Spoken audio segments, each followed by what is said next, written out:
ഉപയോഗത്തെപ്പറ്റി വാർത്തകൾ നിറയുകയാണ്. നമ്മുടെ കുഞ്ഞുങ്ങളെയും യുവജനങ്ങളെയും കാർന്നു തിന്നുവാൻ ലഹരി മാഫിയകൾ വളർന്നുകൊണ്ടിരിക്കുന്നു. നമ്മുടെ കുഞ്ഞുങ്ങൾ സ്കൂൾ മുതൽ അഭിമുഖീകരിക്കേണ്ടി വരുന്ന ഒരു വലിയ പ്രശ്നമായി ഇത് മാറിക്കൊണ്ടിരിക്കുന്നു. ലഹരിയുടെ ഉപയോഗം എങ്ങനെ നമ്മുടെ സമൂഹത്തിൽ നിന്നും ഒഴിവാക്കാം? പ്രത്യേകിച്ച് നമ്മുടെ സ്കൂൾ പരിസരങ്ങളിൽ നിന്നും ഈ വിപത്തിനെ അകറ്റി നിർത്തുവാൻ നമ്മൾ തന്നെ ഒരു മാർഗം കണ്ടെത്തേണ്ടതാണ്. ഭരണകക്ഷികൾ നമ്മുടെ സമൂഹത്തിന് വേണ്ടി എന്തെങ്കിലും ചെയ്യുന്നുണ്ടോ? ഓരോ മാതാപിതാക്കളെയും ഭീതിയുടെ മുന്നിലാണ്. തൻ്റെ കുഞ്ഞുങ്ങളെ എങ്ങനെ സ്കൂളിലേക്കും അവരെ എങ്ങനെ സ്വാതന്ത്ര്യത്തിലേക്ക്? ഈ പ്രമേയം ചർച്ച ചെയ്യുവാനായി പ്രതിപക്ഷത്തു നിന്നും ഗംഗ, ആൽവിൻ, നിഹാൽ, തന്മയ, ശ്രീലക്ഷ്മി, ഗൗരിനന്ദ എന്നിവർ.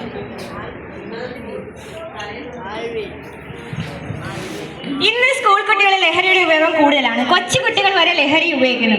ഒരു സമൂഹത്തെ തന്നെ ഇവ നശിപ്പിക്കുന്നു. ആദ്യം സൗജന്യമായി ലഹരി കൊടുത്ത് പിന്നെ അവരെ വലയിലാക്കുന്നു.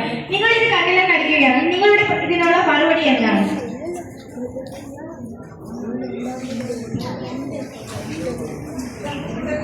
കുട്ടികൾ ലഹരി ഉപയോഗിക്കുന്നതിൽ കുടുംബവും ഒരു വലിയ പങ്ക് വഹിക്കുന്നുണ്ട്.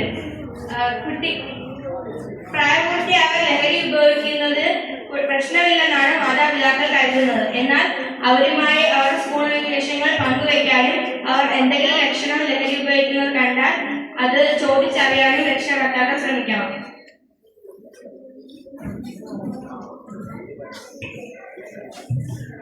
എന്ത് കാര്യങ്ങളാണ് നിങ്ങൾ നടപ്പിലാക്കുന്നത്?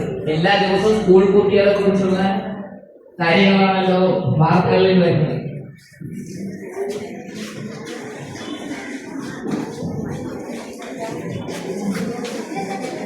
വ്യാപാര സ്ഥാപനങ്ങളിൽ ലഹരി വിൽക്കപ്പെടുന്നില്ലെന്നും പിന്നെ പോലീസ് ഉദ്യോഗസ്ഥരുടെ നമ്പർ എന്നിവ അടങ്ങിയ ബോർഡുമുണ്ട്. ലഹരിയെ പറ്റി വിവരം നൽകുന്നവരുടെ വിവരങ്ങൾ രഹസ്യമായാണ് ഞങ്ങൾ സൂക്ഷിക്കുന്നത്. അതുപോലെ ഞങ്ങൾ കുട്ടികൾക്കായി യോദ്ധാവ് പുതിയ മാർഗത്തിലൂടെ പരാതി നൽകുന്ന വകുപ്പും വന്നിട്ടുണ്ട്.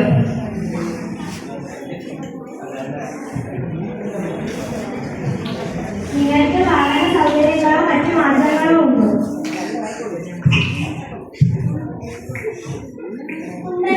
എക്സൈസ് ഹോസ്പിറ്റൽ പ്രവർത്തനങ്ങൾ വിപുലമാക്കുന്നതിന്റെ ഭാഗമായി പുതിയ വാഹനങ്ങൾ വാങ്ങിയതിനായി ഞങ്ങൾ 84.72 ലക്ഷം രൂപയാണ് ചെലവാക്കിയത്. ഈ വാഹനങ്ങൾ പർച്ചേസ് ചെയ്യുന്നതിന്റെ ഭാഗമായി 1 കോടി രൂപ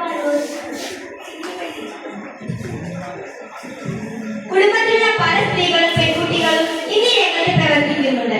എവിടെ നോക്കിയാലും പെൺകുട്ടികളുണ്ട്. പഴയ കാലഘട്ടത്തിൽ സ്ത്രീകൾക്ക് ലഹരി വസ്തുക്കൾ അപ്രാപ്യമായിരുന്നു.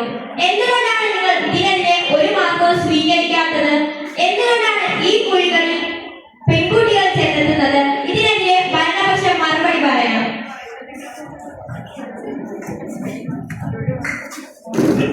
സ്ത്രീകൾ കരുതുന്നത് ഞങ്ങൾ സമ്മതിക്കുന്നു. കുടുംബത്തിൽ നിന്നുള്ള ഒറ്റപ്പെടലും സ്വാതന്ത്ര്യമില്ലായ്മ കാരണമാണ് അവർ ഇതിന്റെ പുറകിൽ പോകുന്നത്.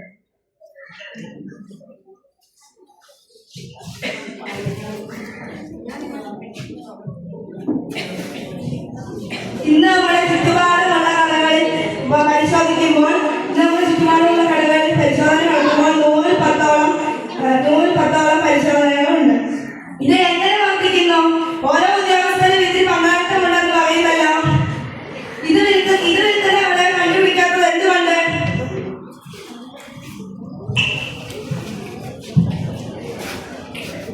ഉണ്ടല്ലോ, ആര് പറഞ്ഞു? യുവാക്കളിൽ മയക്കുമരുന്ന് ഉൾപ്പെടെയുള്ള ലഹരികൾ ഉപയോഗിക്കുന്നത് വർദ്ധിക്കുന്നത് തടയാൻ കൃത്യമായി പരിശോധനകളും ബോധവൽക്കരണവും നടത്തുന്നുണ്ട്. ലഹരി ഉൽപ്പന്നങ്ങൾ വിൽപ്പന കേന്ദ്രങ്ങൾ കണ്ടെത്തുന്നതിനും തടയുന്നതിനും ഞങ്ങൾ സജീവമായി പ്രവർത്തിക്കുന്നുണ്ട്.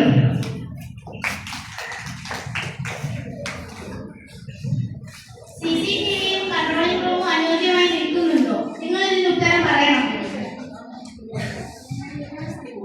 ഭരണപക്ഷത്തിനെയും പ്രതിപക്ഷത്തിനെയും ചർച്ച നിലനിൽക്കുന്ന സാഹചര്യത്തിൽ നമുക്ക് വോട്ടെടുപ്പിക്കേണ്ട തീരുമാനമുണ്ട്.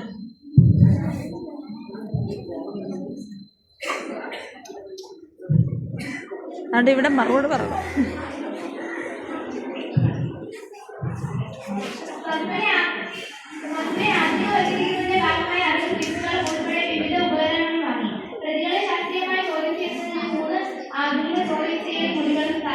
ചെക്ക് പോസ്റ്റുകൾ 16 പുറമെ 8 ഇടങ്ങളിൽ CCTV സ്ഥാപിച്ചു.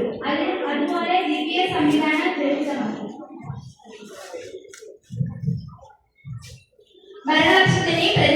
ഈ ചർച്ച നിലനിൽക്കുന്ന സാഹചര്യത്തിൽ നമുക്ക് വോട്ടെടുപ്പിക്കേണ്ട തീരുമാനമാണ്.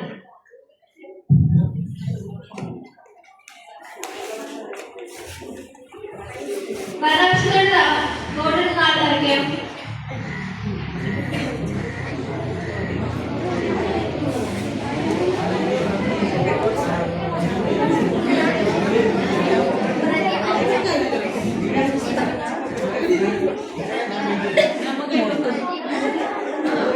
നിങ്ങൾക്കെല്ലാം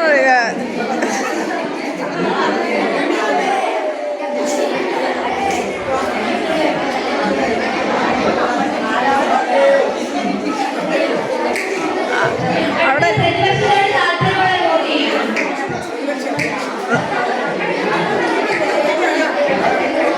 രണ്ടിനോടും താല്പര്യം.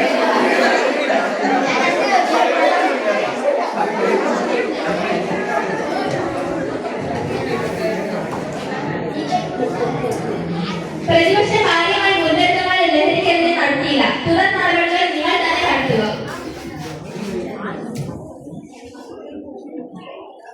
പ്രതിപക്ഷം പറഞ്ഞത് സമൂഹത്തിൽ നടക്കുന്ന കാര്യങ്ങളാണ്. നമ്മളെല്ലാം ഇനിയും ഇതിനെക്കുറിച്ച് ബോധവാന്മാരാകേണ്ടത്. സ്കൂളുകളിൽ ലഹരി മുക്തമാക്കുവാൻ ഭരണകക്ഷികൾ നന്നായി പ്രവർത്തിക്കണം.